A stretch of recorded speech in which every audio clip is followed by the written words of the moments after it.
করছেন রাজনৈতিক দল হিসাবে এবং যারা যোগ্য আছেন নির্বাচনের মাধ্যমে তাদেরকে ক্ষমতা দেখাইতে হবে।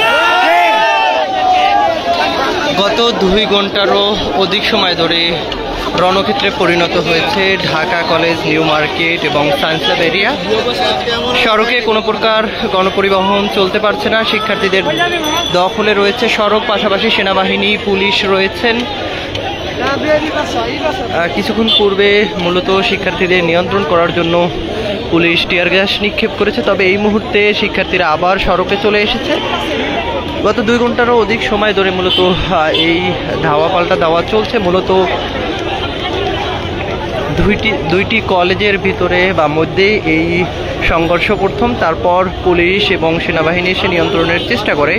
এই মুহূর্তে আমরা রয়েছি ঢাকা কলেজের সামনে।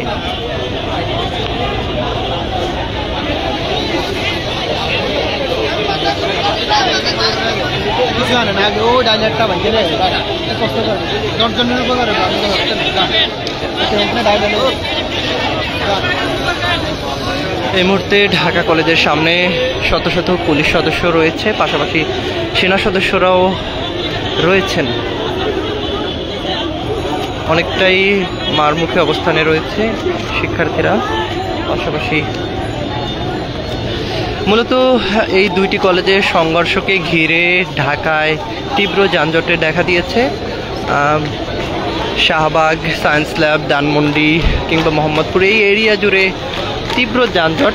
2 ঘন্টারও অধিক সময় ধরে তাদের মধ্যকার এই সংঘর্ষ, পাশাপাশি সড়ক বন্ধ রয়েছে। সব মিলিয়ে